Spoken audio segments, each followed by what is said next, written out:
We're here in Paris today to talk about the global threat from weapons of mass destruction, nuclear, chemical, biological weapons, and some of the steps that the world is taking to reduce these threats.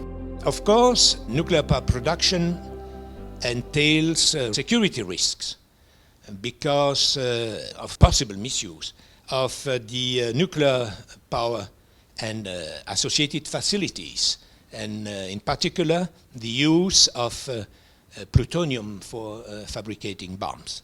To what extent could the low-enriched uranium bank in Kazakhstan contribute to the security of supply, of uranium supply, with the current reserve of 90 tons? The role, of course, of the International Atomic Energy Agency is very important because they own the nuclear reserve, it's their property, and the infrastructure is provided by Kazakhstan. So Kazakhstan is only providing all what is necessary to comply with the instruction of the agency, correct? Okay, now to discuss all these issues, we have three speakers. We'll start with Benjamin Haute Couverture, because he was the first to speak, so I was a bit anxious about his presence. And then we will switch to Andrew Weber, and at last but not least, I will give the floor to Timur Zantikin. Benjamin Haute Couverture is a senior research fellow of Fondation pour les recherches stratégiques. Voilà. Another point is just for an introduction is that the Fondation pour la recherche stratégique is part of an international consortium which is financed by the European Union, and which is the EU Non-Proliferation Consortium. But still, international security is facing nuclear proliferation challenges. At the end of the Cold War, the non-proliferation regime began to be very much under pressure. New nuclear weapon states could appear as strategic surprises, creating strategic ruptures in regional balances. The fight against the proliferation of nuclear weapons has been understood as a vital factor of international security since the UN Security Council Presidential Declaration of January 1992. Nuclear terrorism has been much debated since the attacks on the United States territory in September 11, but hopefully it has not become a reality so far. Here we are. Fuel fabrication and supply may become the major proliferation challenge of the century, because theoretically, if a country acquires the capacity to enrich and or to reprocess, then it can de facto become a threshold nuclear power. And this is more of the new problem, this problem of being a threshold nuclear power. And this is, I think, particularly the debate this morning. Inter-regional or international fuel banks have to be developed as non-politically driven safeguards for supply. And this is the context in which the LEU Bank in Kazakhstan takes place. I finished a 30-year career of public service in the United States government last summer, and most of my career was related to countering weapons of mass destruction around the world, nuclear, chemical, and biological weapons. Over 20 of those years, I was working with Kazakhstan, where I served as a young man and continued to have as a partner for the rest of my career. The Iranian agreement, in the first phase, it's pretty amazing what has happened. About 12,000 kilograms of enriched uranium with assistance from Russia and Kazakhstan under the IAEA auspices, has been removed from Iran. Vice President Gore visited Kazakhstan on December 13th of 1993, which was only a few months after I arrived in the country. And on that day, Kazakhstan's parliament ratified the nuclear non-proliferation treaty as a non-nuclear state. It was consistent with President Nazarbayev's policy from day one to eliminate the legacy of weapons of mass destruction in Kazakhstan and get rid of them. Kazakhstan, of course, at that time had over 1,000 nuclear weapons on its territory.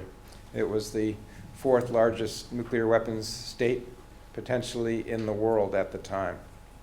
President Nazarbayev visited Washington early that year, and we had a private meeting in his quarters at Blair House across the street from the White House and discussed this. And he invited us to send a small technical team to assess the uranium firsthand and confirm that it was there. So in March of 1994, accompanied by a Kazakhstani colonel in the security service, we flew from Almaty up to Ust-Kamenogorsk. It was me and a technical expert from our Oak Ridge National Laboratory. But that project, which was called Project Sapphire, was an extremely important event in global efforts to reduce the supply of weapons-usable uranium and plutonium. But it also increased trust between the governments of the United States and Kazakhstan, and our ability to carry out a project like this in secrecy that was so successful that had really only one goal, and that is to make the world safer and to reduce nuclear dangers.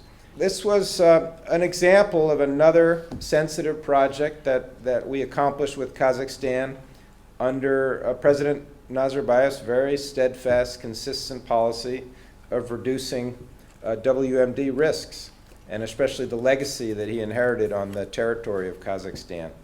So it was not a surprise when the IAEA fuel bank project was initiated that they would choose Kazakhstan as the location. They narrowed it down from many countries that were interested in this, but Kazakhstan had a proven reliability in the area of nuclear security. And last summer, I was able to join Kazakhstan and Director General Amano and Senator Sam Nunn, who started the Nunn-Lugar Cooperative Threat Reduction Program that I worked on for several decades, to celebrate the signing of the host country agreement between the IAEA and Kazakhstan to kick off that fuel bank project. And it was a wonderful experience, a great ceremony in the new capital, incredible new capital of Astana, Kazakhstan. But why a fuel bank? What's the purpose of this? It's not a huge amount. The idea is to have it under a UN IAEA flag to keep politics out of it, so the next Iran can't claim that it needs its own indigenous enrichment capacity, that they can be assured, if they're pursuing power reactors, a reliable supply of fuel that's not subject to the whims of politics. Through the Cooperative Threat Reduction, the Nunn-Lugar program, we worked with the Kazakhstani experts who had run that and built and run that facility to dismantle it. And if you were to go there now, you would just see a green field. It's completely safely destroyed.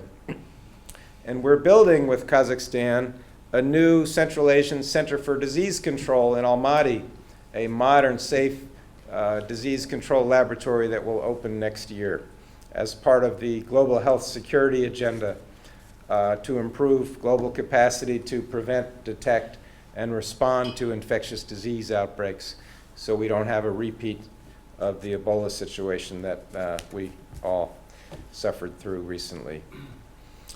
This summer, 29 August, will mark the 25th anniversary of Kazakhstan's independence and of the decree that Nazarbayev signed, his first decree closing the nuclear weapons test site at Semipalatinsk. It's now the UN Day against nuclear weapons testing. And also, we're discussing with Kazakhstan and other countries in Europe and Asia the potential for a new nuclear disarmament initiative.